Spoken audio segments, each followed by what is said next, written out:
Primera de Samuel, capítulo 14. Jonatán ataca a los filisteos. Saúl acampó en Migrón, bajo un árbol, en las afueras de Gibeá. Con él estaban 600 soldados y el sacerdote Ahías, que era hijo de Ahitub y sobrino de Isabot. Su abuelo era Finés, hijo del sacerdote Elí, que había servido a Dios en Silo. Jonatán le dijo al joven que le ayudaba a cargar su armadura: ven, acompáñame al otro lado. Vamos a acercarnos al ejército de los filisteos. Aunque somos pocos, con la ayuda de Dios los vamos a derrotar. Su ayudante le respondió: haga usted lo que mejor le parezca. Por mi parte, yo lo apoyaré en todo. Jonatán se fue sin que nadie lo supiera, ni siquiera su padre. Cuando se acercaron a donde estaban los filisteos, Jonatán le dijo a su ayudante: ven, vamos a acercarnos a ellos para que nos vean. Si nos dicen: alto ahí, no se muevan hasta que lleguemos a donde están, así lo haremos. Pero si nos dicen que vayamos a donde ellos están, esa será la señal de que Dios nos ayudará a derrotarlos. Entonces se acercaron, y cuando los filisteos los vieron, se dijeron unos a otros: miren, los israelitas ya están saliendo de sus escondites. Enseguida le gritaron a Jonatán y a su ayudante: vengan acá, que les vamos a decir algo. Jonatán le dijo a su ayudante: vayamos, pues Dios nos ayudará a vencerlos. Así que subió ayudándose con pies y manos, y tras él subió su ayudante. A cada soldado filisteo que encontraba lo hería, y su ayudante lo mataba. En ese ataque y en un lugar tan estrecho, Jonatán y su ayudante mataron a unos 20 hombres. Además, Dios hizo que temblara la tierra y el ejército filisteo se asustó mucho. Saúl había puesto en Gibeá de Benjamín unos vigilantes, y cuando estos vieron que el ejército filisteo estaba huyendo en completo desorden, fueron a decírselo a Saúl. Entonces él ordenó pasar lista para ver quién faltaba. Una vez que se pasó lista, le informaron a Saúl que faltaba Jonatán y su ayudante. Como en esos días los israelitas tenían con ellos el cofre del pacto de Dios, Saúl le dijo al sacerdote Ahías: trae el cofre y consulta a Dios qué debemos hacer. Sin embargo, al darse cuenta de que aumentaba la confusión en el campamento de los filisteos, le dijo a Ahías: ya no hace falta que lo traigas. Los soldados filisteos estaban tan confundidos que se mataban unos a otros. Entonces Saúl reunió a todos sus hombres y juntos se lanzaron a la batalla. Durante mucho tiempo, algunos israelitas habían sido obligados a formar parte del ejército filisteo, pero en ese momento se unieron al ejército de Saúl y Jonatán. Y cuando los israelitas que se habían escondido en los cerros de Efraín supieron que los filisteos estaban huyendo, fueron también a perseguirlos. Así fue como la batalla llegó hasta Bet-Aven. El juramento de Saúl. Todos los israelitas estaban muy cansados, pero ninguno de ellos había comido porque Saúl había hecho este juramento. Todo el que coma algo antes del anochecer y antes de que me haya vengado de mis enemigos será condenado a muerte.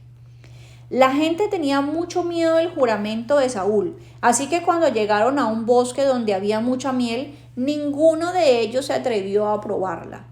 Como Jonatán no estaba enterado del juramento que había hecho su padre, tomó miel con el palo que llevaba en su mano y en cuanto la probó, cobró nuevas fuerzas. Pero uno de los soldados le dijo: su padre ha hecho un juramento.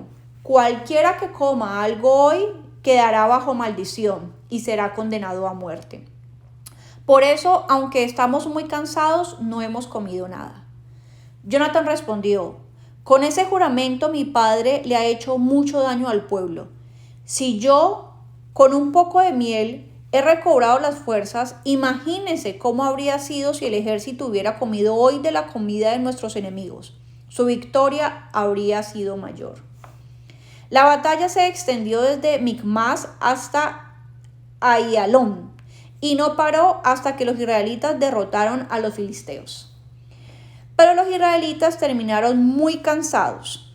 Así que esa misma noche tomaron las ovejas, vacas y terneros que les habían quitado a los filisteos y los mataron, comiéndose la carne con todo y sangre.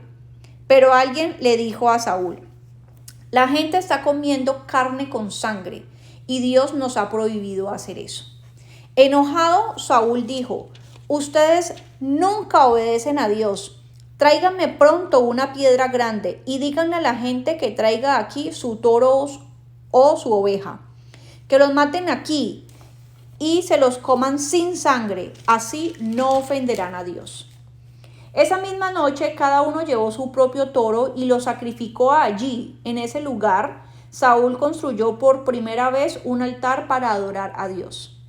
Luego les dijo a sus soldados: no pasará esta noche sin que acabemos con los filisteos y nos quedemos con todas sus pertenencias. Y ellos le contestaron: haremos todo lo que usted nos mande. Pero el sacerdote le dijo: primero debemos consultar a Dios. Entonces Saúl le preguntó a Dios: ¿puedo perseguir a los filisteos? ¿Nos ayudarás otra vez a vencerlos? Pero Dios no le contestó. Así que Saúl les dijo a los jefes de su ejército: acérquense y díganme por culpa de quién Dios no me responde. Les juro por Dios que morirá, aunque se trate de mi hijo Jonatán. Pero ninguno le respondió.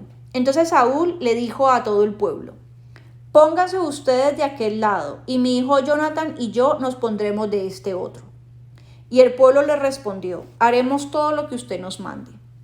Saúl echó suertes y le pidió al Dios de Israel: dime quién tiene la culpa, si Jonatán, el pueblo o yo. La suerte recayó sobre Jonatán y Saúl, de modo que el pueblo quedó libre de culpa. Entonces Saúl dijo: ahora echemos suertes entre Jonatán y yo. Como la suerte recayó sobre Jonatán, Saúl le dijo: dime lo que hiciste. Y Jonatán le respondió: lo único que hice fue probar un poco de miel. ¿Por eso me van a matar? Saúl le contestó: Jonatán, que Dios me castigue duramente si no mueres. Pero la gente se opuso a Saúl. De ninguna manera vamos a permitir que Jonatán muera. Gracias a él y con la ayuda de Dios, Israel ha alcanzado una victoria total. Así fue como la gente le salvó la vida a Jonatán. Por su parte, Saúl ya no persiguió a los filisteos, así que estos se fueron de regreso a su tierra. A pesar de todo esto, los israelitas estuvieron en guerra con los filisteos mientras Saúl fue rey de Israel. Por eso Saúl siempre tenía en su ejército a los jóvenes más fuertes y valientes. Después de esto, el rey Saúl siguió luchando contra Moab, Amón, Edom, los reyes de Sobá, los filisteos y los amalecitas. Venció a todos sus enemigos y alcanzó grandes triunfos. Así fue como libró a Israel de los pueblos que les robaban todo lo que tenían. Saúl tuvo 3 hijos, que fueron Jonatán, Isbi y Malquisua. También tuvo 2 hijas. La mayor se llamaba Merab y la menor Mical. Su esposa se llamaba Ahinoam y era hija de Ahimaas. El general de su ejército se llamaba Abner y era hijo de Ner, tío de Saúl. El padre de Saúl y el padre de Abner eran hermanos.